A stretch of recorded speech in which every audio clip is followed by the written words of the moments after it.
that. So thank you, everybody, for coming. I really appreciate it. I hope we'll all be able to learn some new things tonight about the healing process and self-healing. We did have some computer gremlins a little while ago, so everybody keep beaming their energy up here that everything goes well. I'm sure it will. So what we're going to be talking about today is going to be the essence of healing. And so much to be said about that on so many levels. So we could start with some questions. What is our intention, our hope, or our goal when we seek healing? Is our intention to attempt to eliminate or eradicate a physical condition? A lot of times it is, right? Could it be something different than that? Can anyone achieve healing? How can we capture the essence of healing throughout the continuum of our life's purpose? Not just today when I have a sore throat or a sore toe, but through the continuum of our lifetime. So we're going to expand on the definition of healing a little bit. We're going to explore several ways to experience healing in our own lives. We're going to identify some principles and practices to incorporate it on an ongoing basis, like I said, the continuum, as we pursue healing. And we're going to gather more tools to aid us in experiencing healing on a daily basis. So interestingly enough, when I started to get ready to do this talk, I looked up in Webster Dictionary the actual definition of healing. Seems simple, but I found something kind of surprising because as a noun, it means the process of becoming sound and healthy again.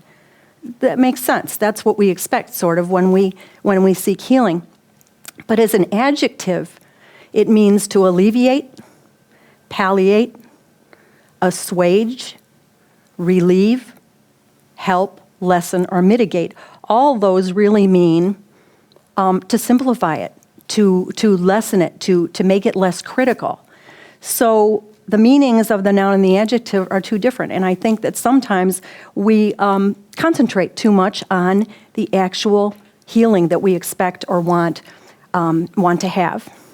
So as we know, there are three components to our being: the mind, the body, and the spirit. Everybody here knows that.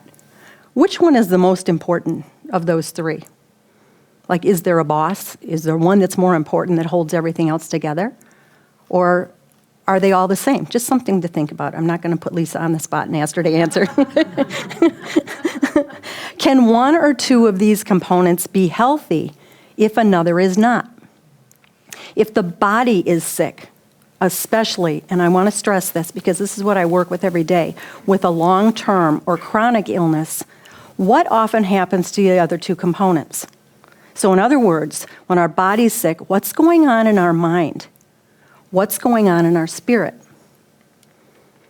The decline often occurs in all three components in that case, and it can be slow. Let's say I got bit by a tick when I was camping, and I don't even know I'm getting sick, but I'm feeling a little bit less well every single day. That can happen slowly, or it can be rapid. I could have gotten a car accident today that changed my life in a heartbeat. So these things can happen all different ways.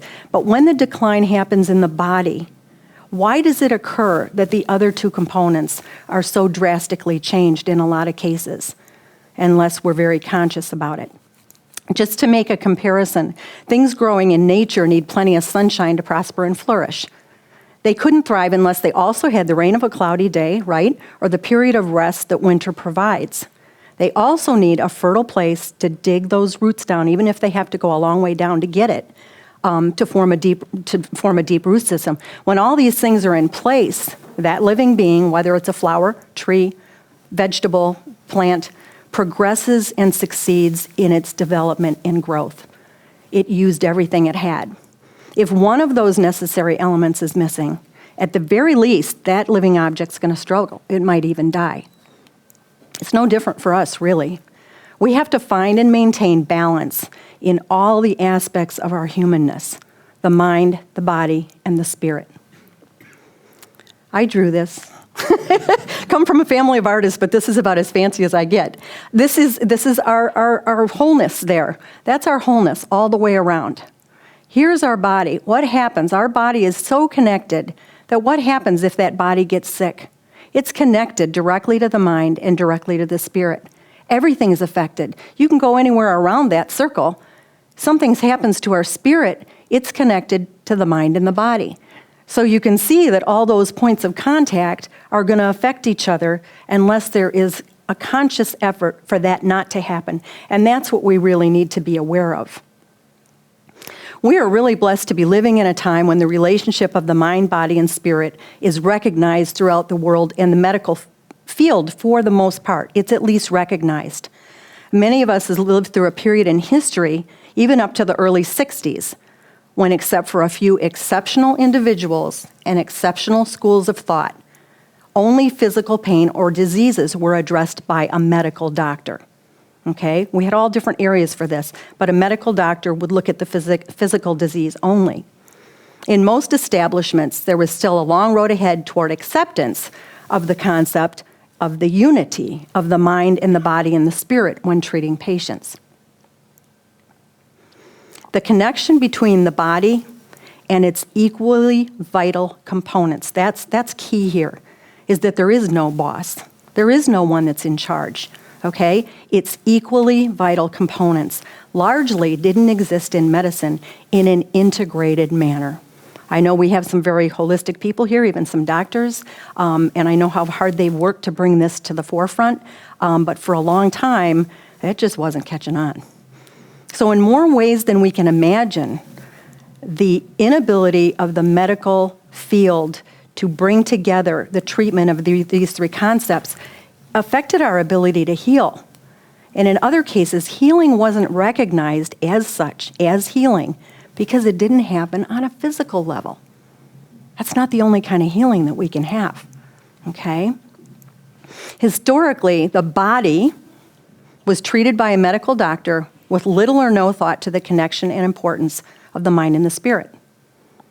The mind was often treated by a therapist or psychiatrist with no thought that a mental or emotional ailment could be caused by or impacted by a physical impairment, including something as seemingly benign as a vitamin or hormone deficiency.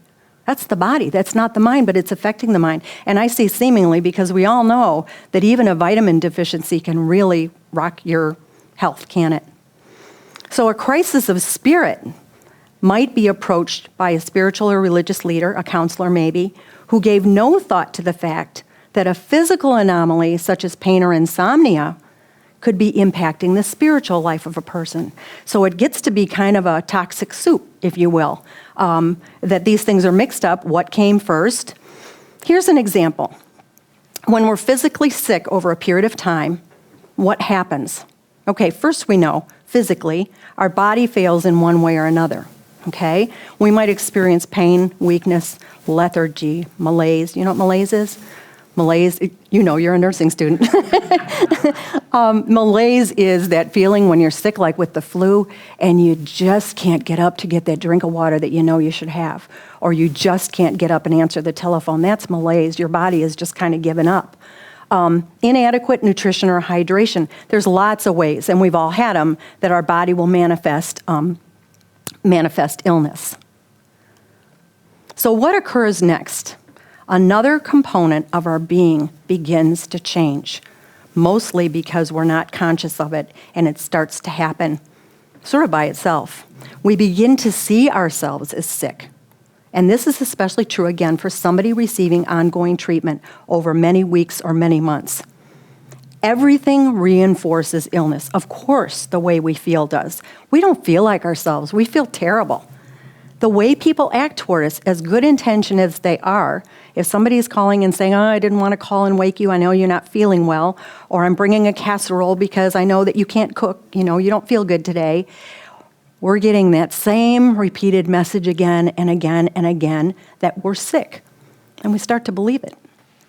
The environment in which we receive treatment or care, look at how sterile those places are. Look at how unfriendly they can be. You walk in, it's clinical, it's sterile, it's business-like.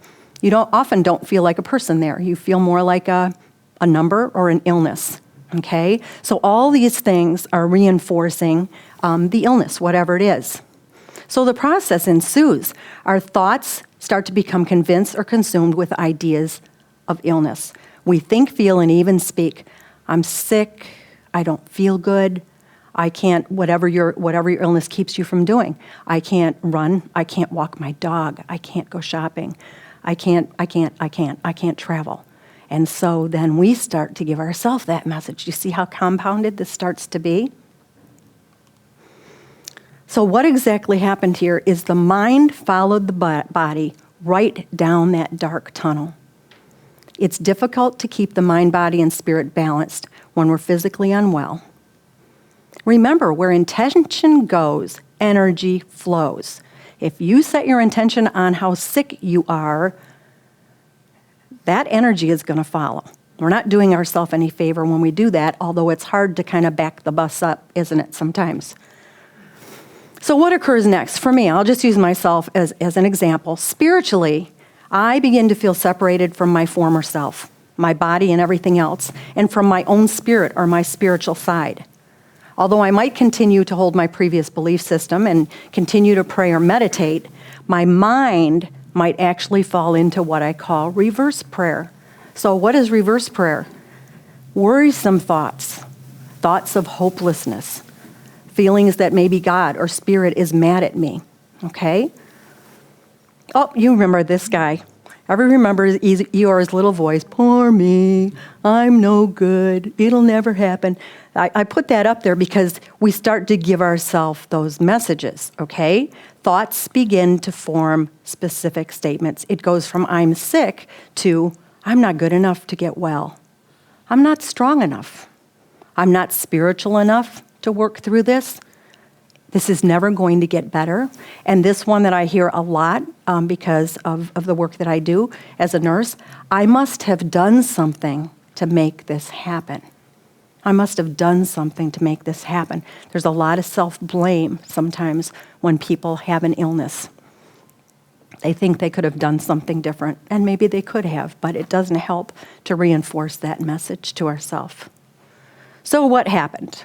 I've allowed my physical illness to impact the decline of the other two vital components of my being, and they were healthy and functioning till my body got well. So now I've got three systems that are starting to poop out, right?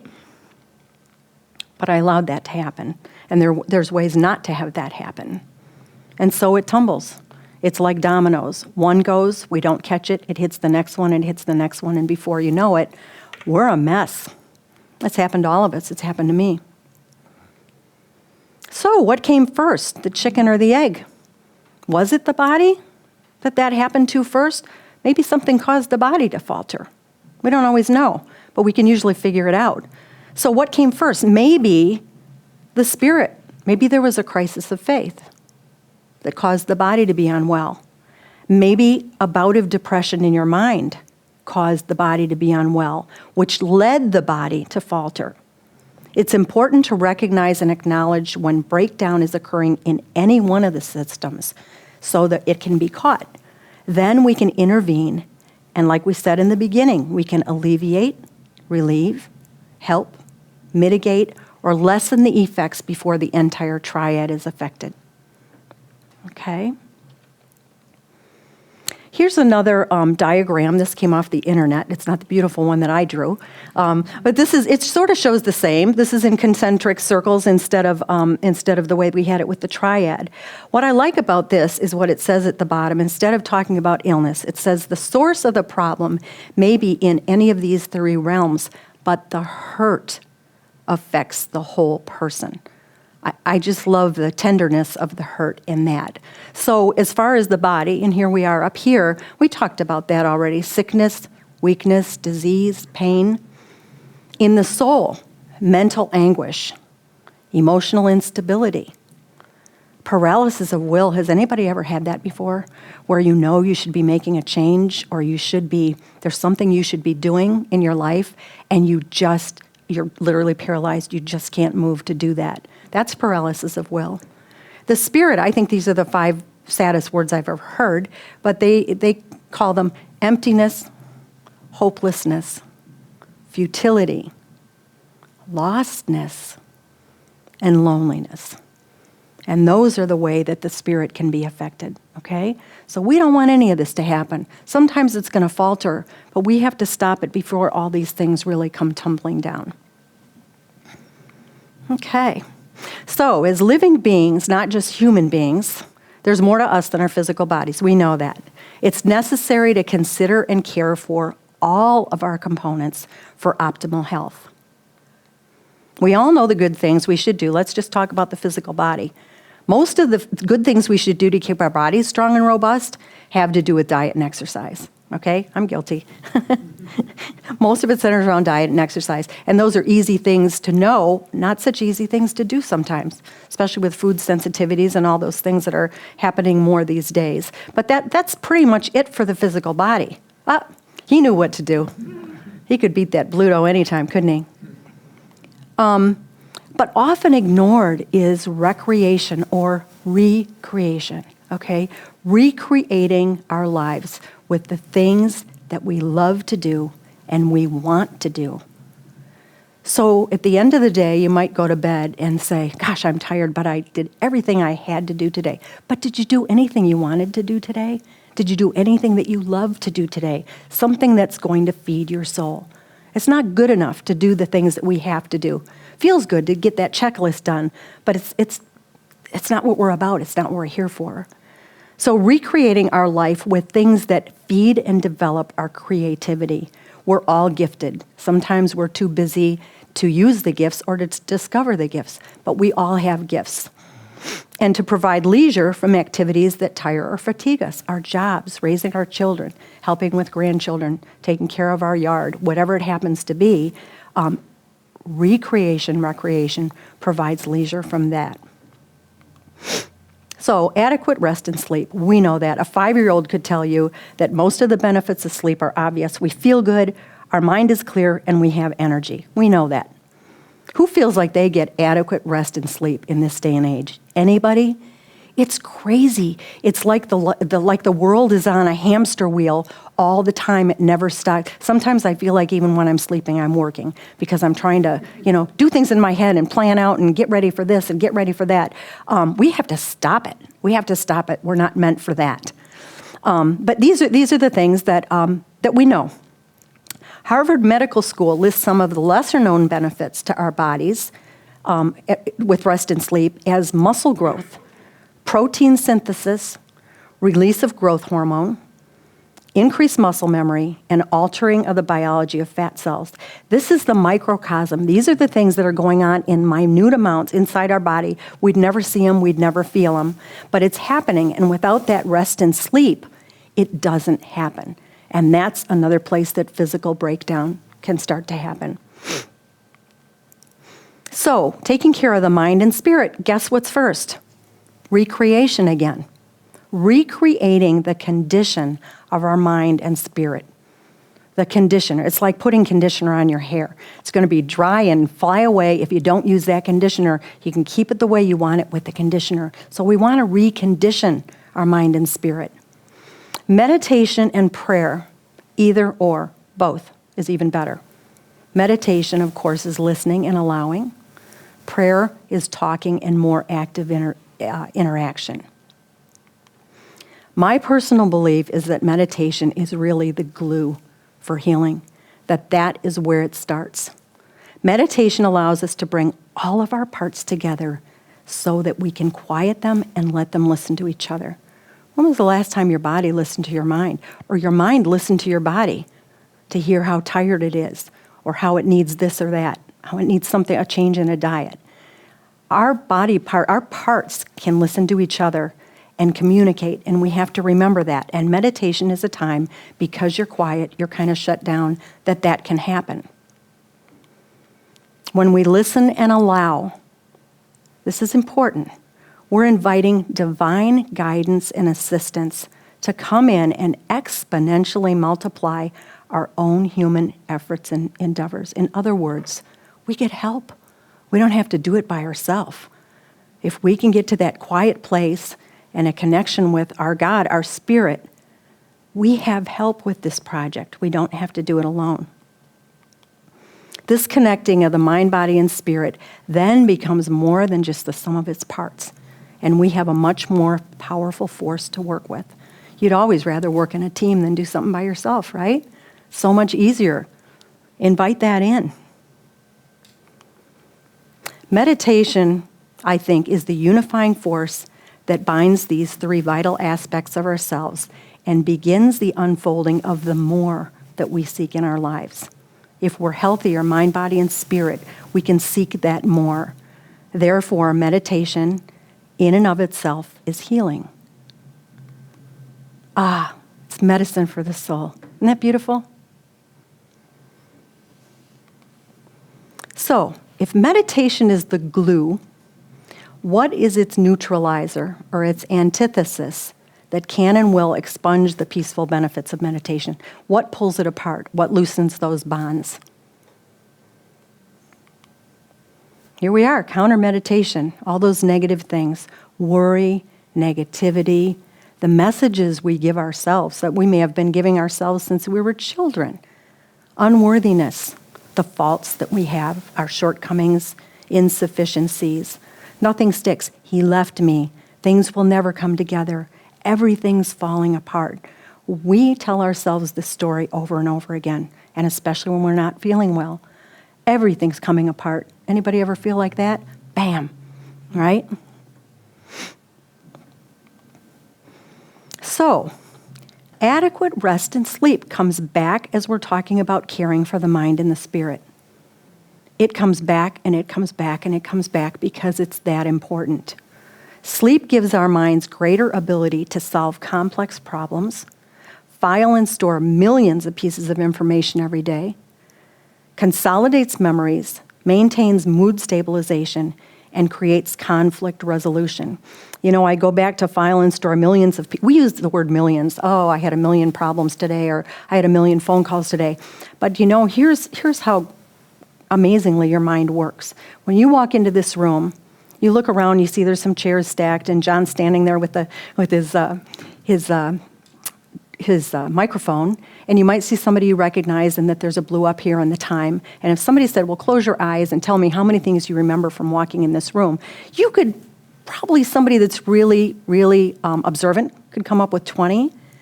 Your mind, your subconscious mind, has picked up the cookies, the fly on the wall, how many lights are on, what color the curtains are, what that tapestry is about. Your mind is capable of doing that, and it does it all the time.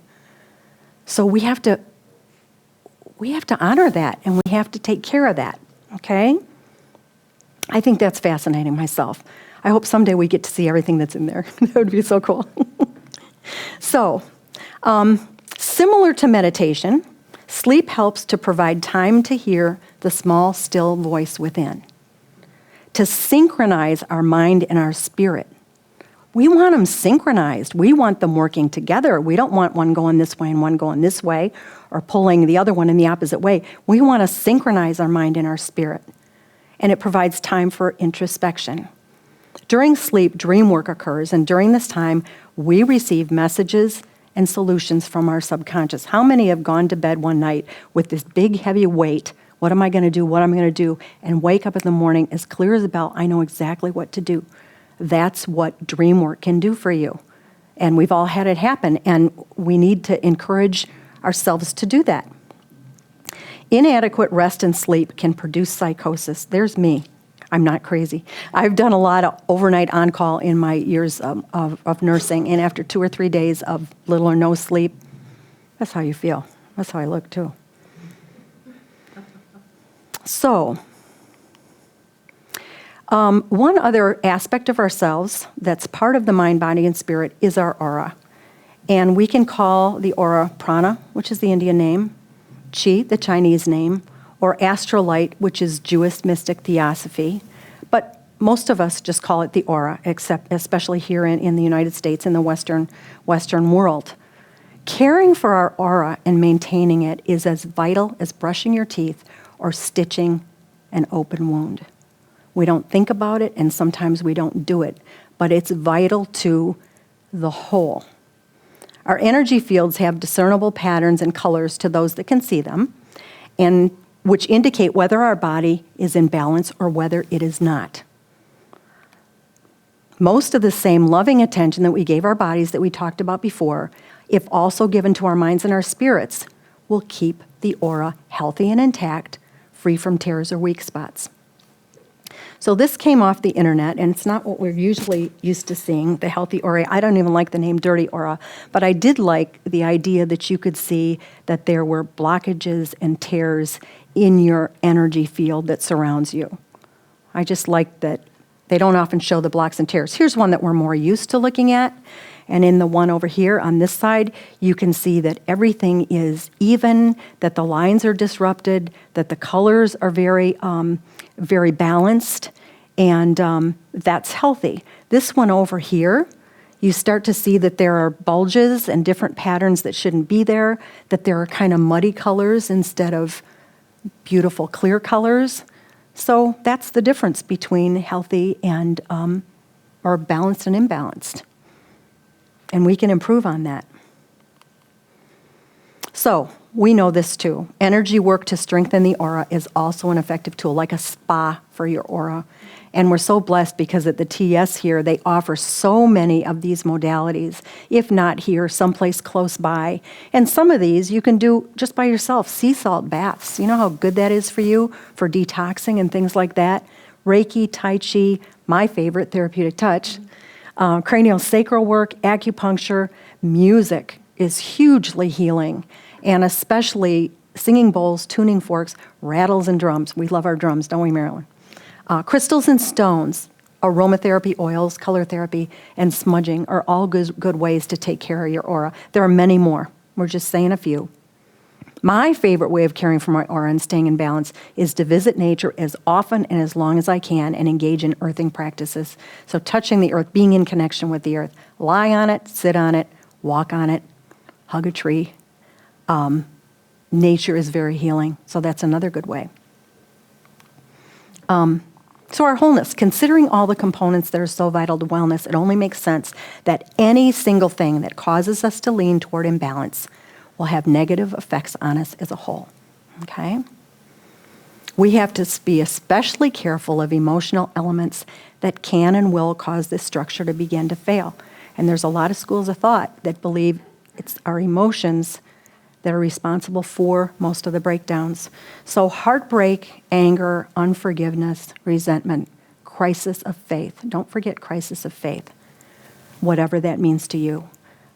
We could add probably a million more. You guys could each give me 5 or 10 probably to add to that. But it gives you an idea of some of the things that we need to not take on.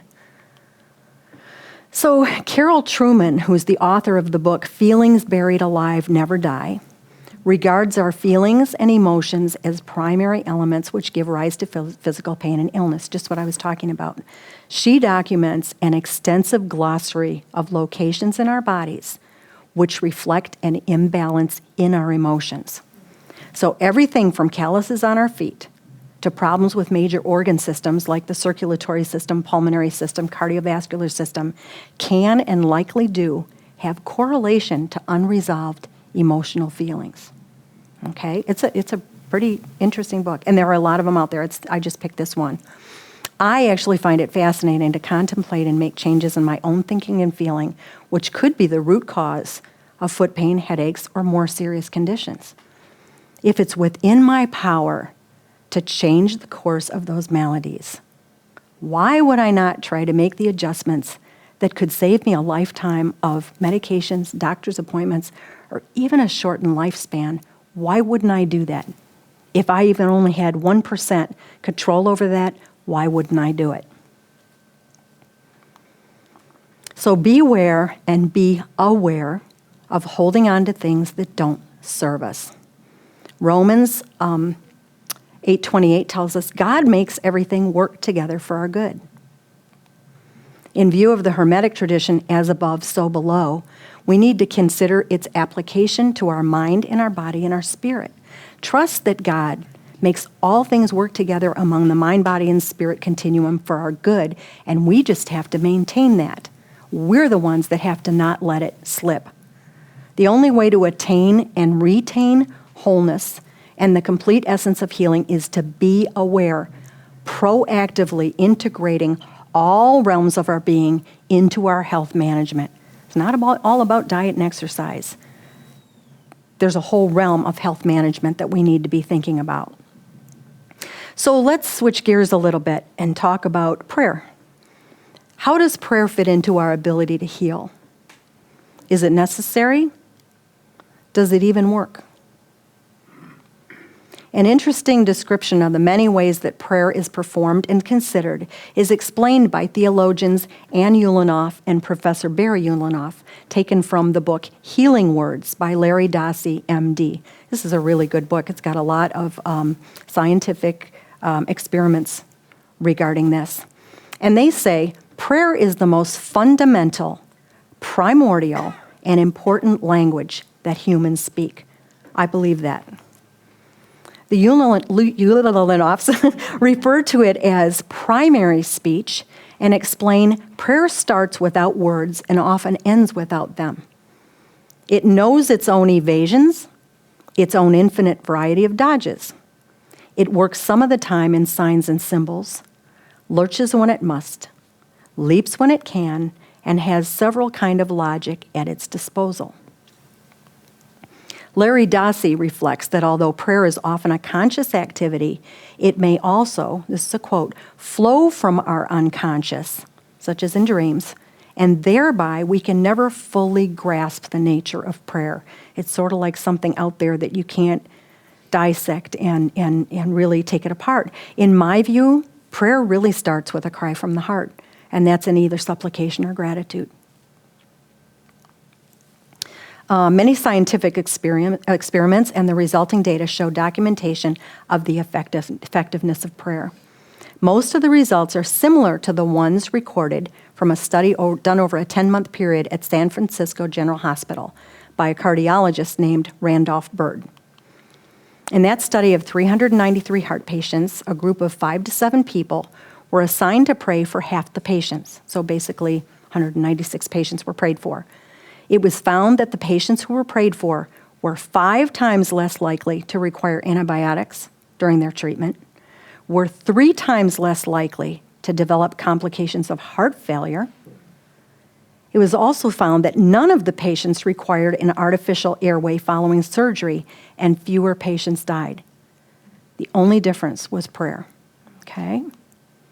Also noted in Dossey's book, as well as other books on this subject, is prayer has been shown to produce healing across vast distances on any living matter from amoebas to human beings. I've never practiced praying for amoebas, but maybe somebody has. They must have that data from somewhere.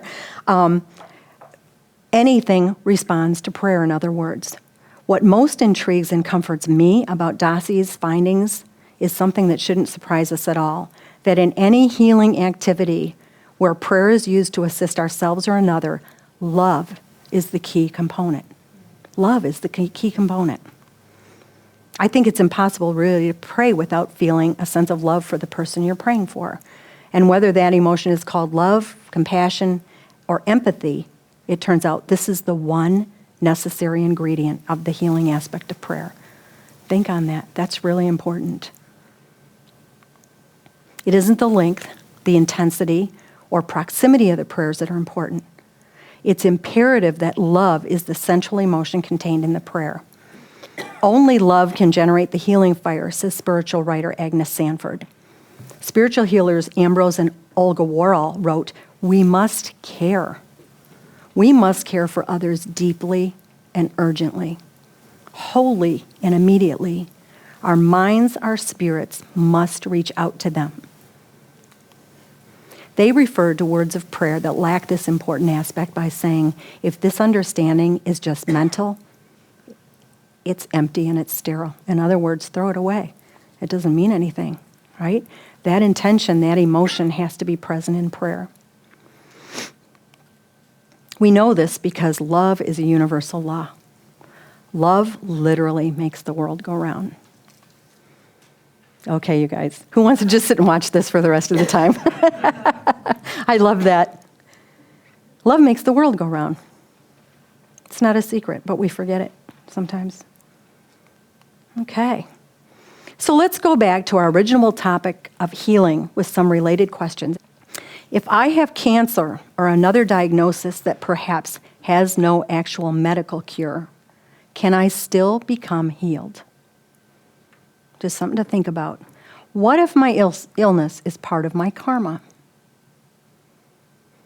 What if my physical illness is part of my life path, a gift, creating in me more empathy for others, or perhaps increasing my capacity to love others, or perhaps stimulates compassion in another person whose life intersects with mine?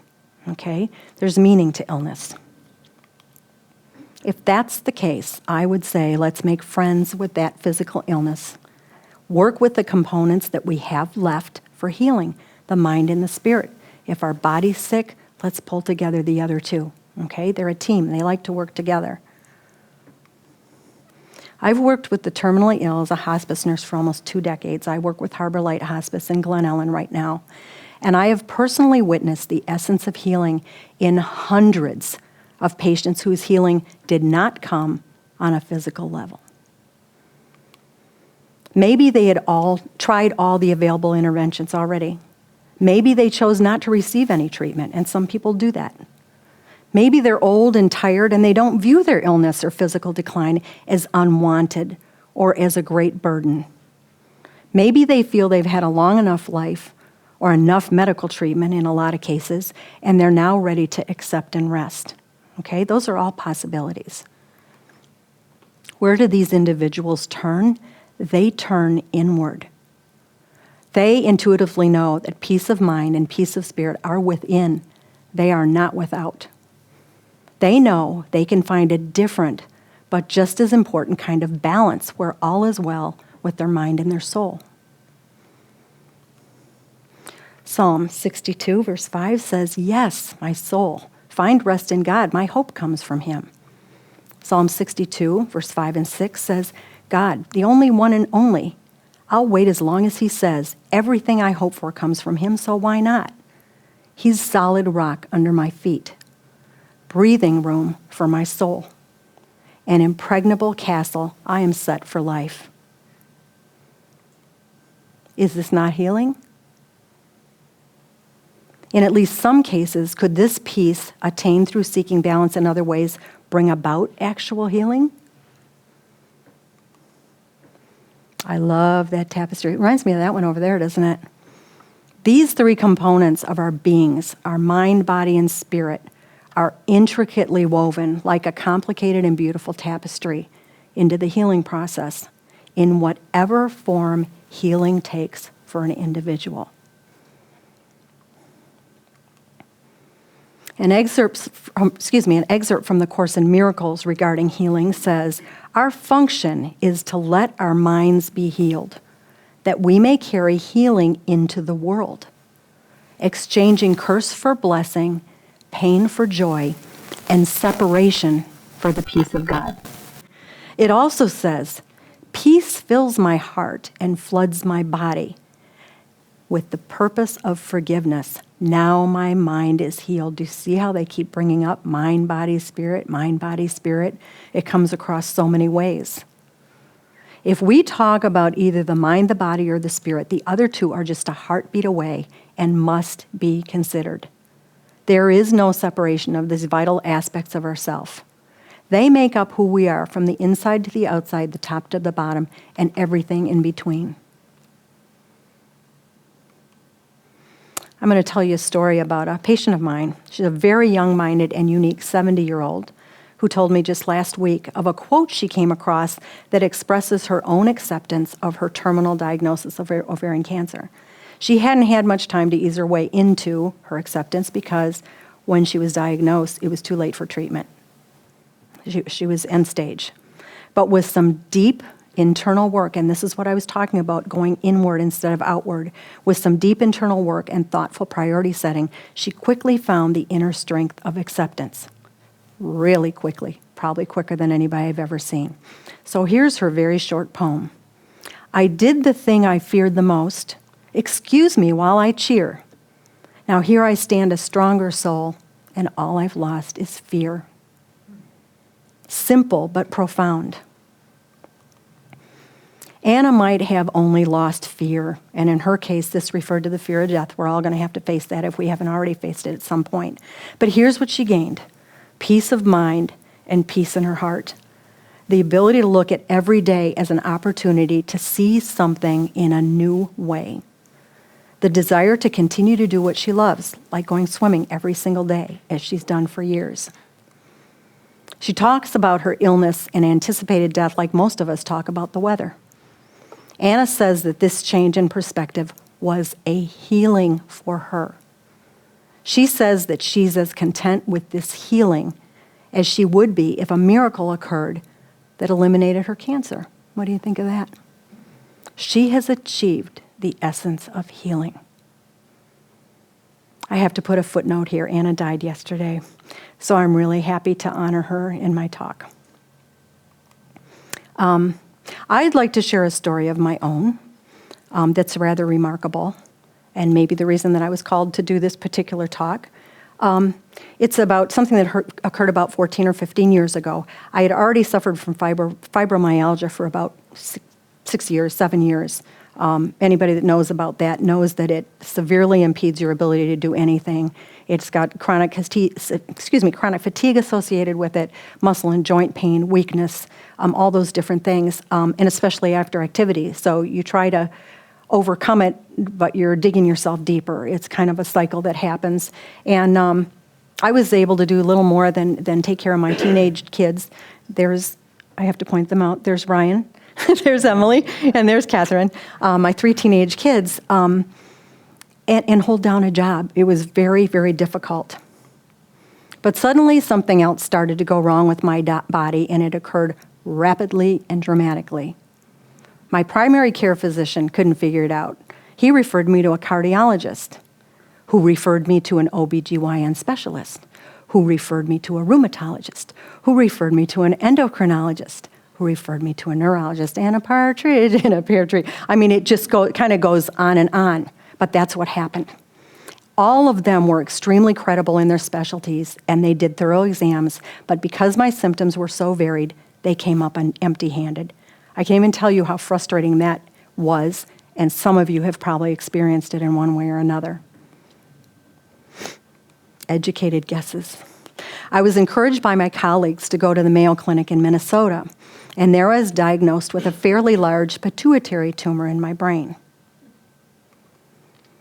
The pituitary is called the master gland because it impacts most of the hormones in the body, including the thyroid, adrenal glands, and ovaries. Do you know where the pituitary is? If you drew a line, you can't answer, you're a nurse. If you drew a line from here to here all the way through, and from here to here all the way through, it's like dead center. It's very protected in there in the middle of the brain. So it's way in there. It's not something you can lift up a flap and take a look at. It affects the ability of the kidney to absorb water from the bloodstream, so it affects blood pressure. All of a sudden you're hypertensive. It affects the production of growth hormone to control muscle mass, so you're growing muscles that you didn't work hard for. Interrupts multiple female functions and affects weight. There it is, right there, the culprit, okay? That's the anterior and the posterior lobe of the pituitary, and these are all the systems that it affects. Most of our body systems, or I should say most of the problems are in one system, maybe 2, but this affects so many. And so it's no wonder, really, that they couldn't really identify it was. So when I say that my whole body was hitting the skids, I mean my whole body. After my diagnosis was made, the staff at Mayo Clinic gave me 2 options. The first one was option A, schedule surgery. The surgery to remove a pituitary tumor would involve either operating on my brain by entering through my upper lip or through my nose into the center of your head. The success rate was promising, but the associated risks were pretty significant and pretty scary. The physical recovery would be extensive. The financial impact would be burdensome, and I was terrified. To be honest, I was terrified. Option B was wait and see. The major concern for waiting was that the tumor would grow and put pressure on my optic nerve. It's very close to the optic nerve.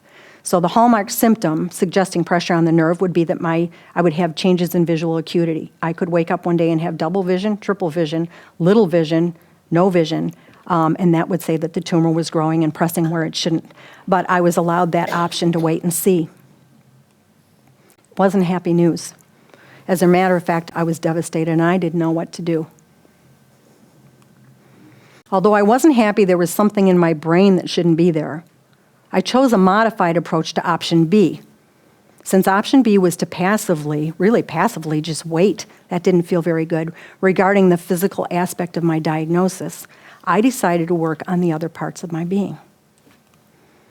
I'd struggled in recent years with divorce, significant financial difficulties, a problem with my spine resulting in cervical spine surgery, rehab, and with a little bit of depression.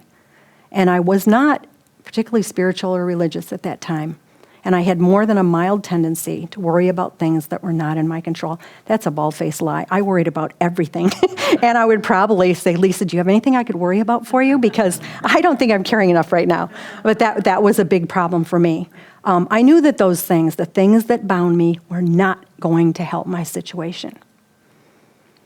So here's a poem by Rumi, and it kind of symbolizes what I was thinking and what I decided to do. Outer passes, essence abides. Why kneel before some jug of clay? Let it be. Start seeking water. Take the pearl and leave the shell behind. I wish I had had this poem at the time. I would have probably wallpapered my house with it, but it was, in retrospect, it kind of says where I was moving with this. So I decided while I waited to change the things that bound me as rapidly and dramatically as the problematic tumor by matching the challenge with the tools I still had in my control, so my mind and my spirit. Couldn't do anything about the body that was kind of going its own way, but I had something else I could work with. And by the way, probable emotional states of individuals who develop pituitary malfunctions, and this is from Feelings Buried Alive, Never Die that we talked about earlier, are feelings of being a constant recipient of bad luck, not being able to see the good in all things, constantly picturing oneself as sick. I nailed all three in one fell swoop. That fit me to a T.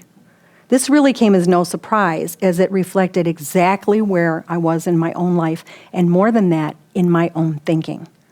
I'd let the dominoes tumble. I let it happen. So this plan of mine was like someone going for a head-to-toe, inside-out makeover.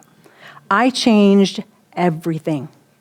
I bought or borrowed books and learned about holism and the mind-body-spirit connection. I got re-involved in therapeutic touch, which I had been introduced to years earlier in nursing school, but hadn't yet adopted as my own. I changed the way I ate, thought, and reacted to situations. I expanded upon my religious upbringing, how I viewed spirituality as a whole, but most importantly, how I could apply it in my own life. And I prayed a lot. But what started out as a prayer to cure the problem that had been identified in my brain evolved into a prayer to simply fix me and the way that I was operating in my mind, my body, and my spirit. The prayer changed. During my lecture here in March, while we were discussing living with dying in my book, Peaceful Passages, I spoke about wolves. Some of you might remember, or some might know the Cherokee legend about the wolves. The black wolf and white wolf can be viewed as adversarial constructs regarding the positive and negative aspects of almost every thought or action that we contemplate or carry out. So figuratively, a black wolf and a white wolf hover within us in our physical, mental, emotional, and spiritual fields. And I challenged you at the time to choose which wolf you would choose to feed, the white wolf or the black wolf, the one that was bringing good things or the one that was bringing things that were undesired. So there are the wolves right there, some of the words associated with them. This is the one that takes us away from who we are, who we're meant to be. This is the one that brings us back to center. So this same thread is so prominent in the material we're covering today, and it shows up over and over and over again in my life as a teacher and enriches me, and it probably shows up in yours too. Once you get that picture in your head of the wolves, you kind of go into situations thinking, I'm feeding the white wolf, you know. It's kind of interesting. It's I suspect it shows up in your life. It's a matter of recognizing it, really recognizing and making the choice will exalt the highest aspects of ourselves in any situation that we can. And some of them are out of our control. We can't control everything. But the ones that we can, it's a choice. This is why we're here. This is the essence of healing. This is the essence of healing. So back to my story. Over a period of a few months, as I was creating the new me, I became acutely aware that my fibromyalgia condition was becoming less severe. Then suddenly, literally within days, it was gone. After a year of no visual symptoms that would indicate the pituitary tumor was progressing, I returned to the neurologist for a CT scan of my brain, and there was no sign of the tumor. It had vanished. I believe that letting go, letting God, finding my soul, and making use of my God-given gifts has helped me through those dark days and brought me to a new life of appreciation and acceptance and living more introspectively. Does this mean that I'll never get sick again? Does it mean that I've found some magic weapon that I can use against illness or other physical problems that come up in my life? Heck no, I don't believe that for a second. In fact, other potentially serious physical conditions have presented themselves since the tumor was overcome. But I know when this happens, it's like a little red light goes off now, that it's my sign, it's my warning that something within is amiss or needs attention. And it's like, do it now. Do it now. Don't let this go further. But I also believe this to be true with my experience, that if the tumor ever wakes up, or if another physical illness befalls me that I can't surmount, that I'll be able to rely on that other kind of healing, the balance that is brought about by the nurtured mind and spirit, which will allow me to go peacefully and easily into that journey. That's what I learned from this. For this gift of understanding and for the tumor that led me there, I'm grateful. Perhaps this is the very reason that this particular important event happened in my life. As an understanding of the final commitment of the well-known AA 12-step program, Richard Rohr, in his book Falling Upward, says, a person must pass along the lesson learned to others, or there's been no gift at all. I like to always close my talks with a prayer or something that I've especially chosen for the occasion. And so it's another poem by Rumi that I'd like to read to you as our closing statement, our prayer. Friend, leave aside all the others and speak for yourself. Say what you possess and what you've found, and what pearls you've drawn from the deep. When the senses fall into darkness, will your heart be a trustworthy flame? When dust fills your eyes, will your grave still be bright? When hands and feet fail, will you rise then on great silent wings? Thank you.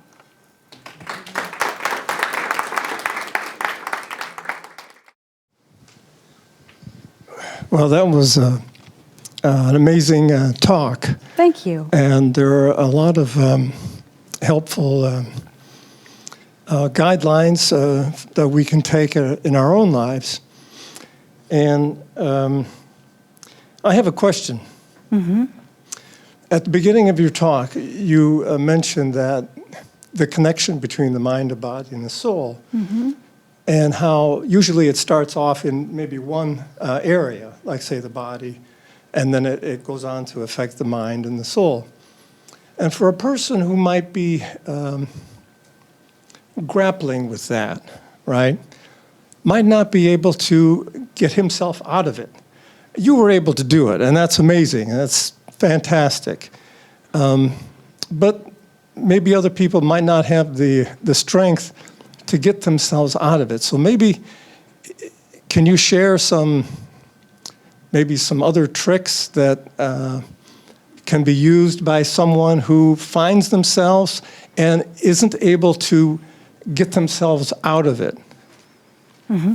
Well, I think, first of all, that knowledge is power. Unless we know and are thinking that our wholeness is more than just what you're looking at right here in every one of us, that unless we recognize that and know there's a whole lot of other things that need to be nurtured and cared for, we probably can't do it.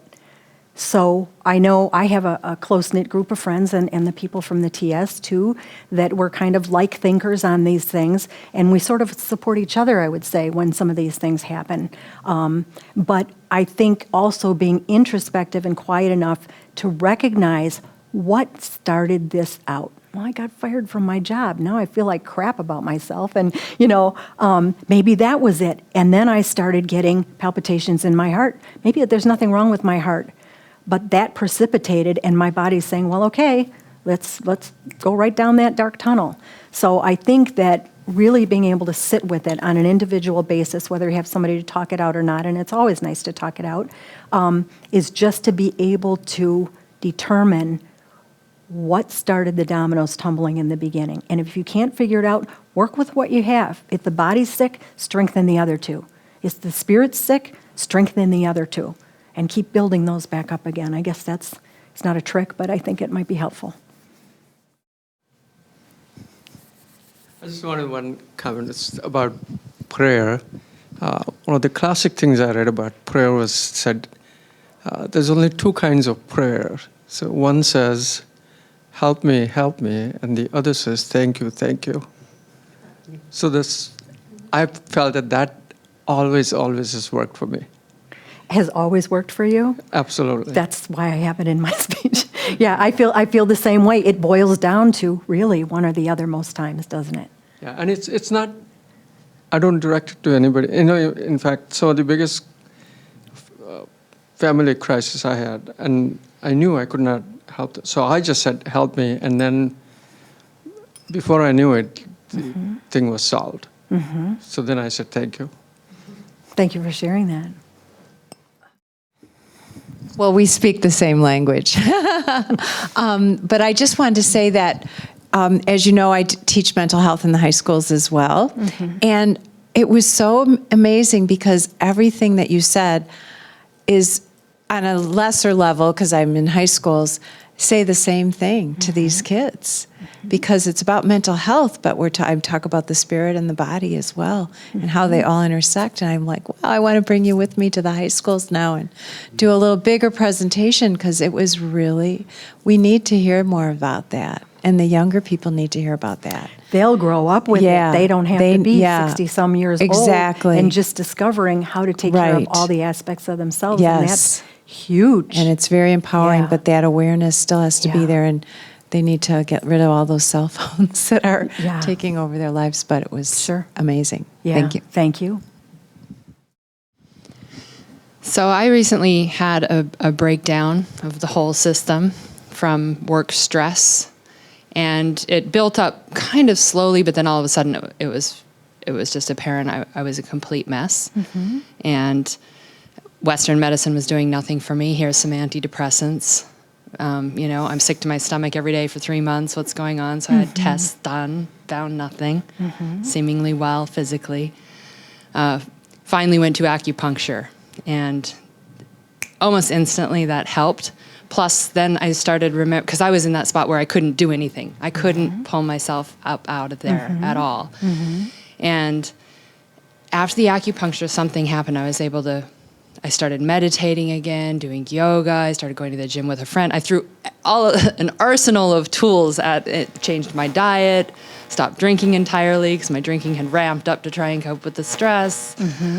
So many things. And I've gotten well, which is great. Yay. But, Wonderful. I've been much better, but then yesterday, for some reason, it was like I was back there again, just for the afternoon and the evening, and before I went to bed, I woke up feeling better, but what do you think that is? And what happened? I was just suddenly just a total wreck last night, and crying and angry, and... I would like to say it's the gift of being able to see where you were able to go to. Go back and see what that was like for an afternoon or whatever, how long it was, and say, I don't have to live there anymore. because I moved on. I changed things. You know, a lot of things in life are a sawtooth pattern. We go up and we go down a little bit. We go up and we go down a little bit. And that's what life is about.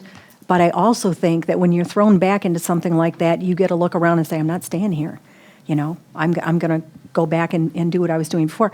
I think that sometimes thinking, well, I've got to fix my mind and I got to fix my body and I got to fix my spirit. Who has the energy for that? Nobody does. But if you pick the one that you think is most helpful to you, for some people that is the spirit, if they can get their connection with God back on track, they can kind of pull the other things in or things fall into place. Some other people, it's like, now if I start running again, stop the drinking, you know, don't smoke, whatever those things are that kind of pull me down so I don't feel good, then do that first. And then you can work on the other aspects. But great for you. I'm happy for you. I don't think you'll stay there. Look at you smiling. It's not really a question, but I did want to just add something that I had never done before, and that was to ask for help with releasing the emotional, the emotional burdens or baggage I've been carrying, and to help, to ask for help from, you know, through my prayer, and because I did also get to a stuck place where I didn't feel like I could do anything more, and someone suggested this, and it works. That's great. Well, we can't forget, too, that there's a lot of healthcare professionals. There are counselors and psychologists and spiritual leaders and hypnoanalysts and all different kind of professionals out there that are used to helping people kind of climb out of that trench enough that they can get their own momentum going.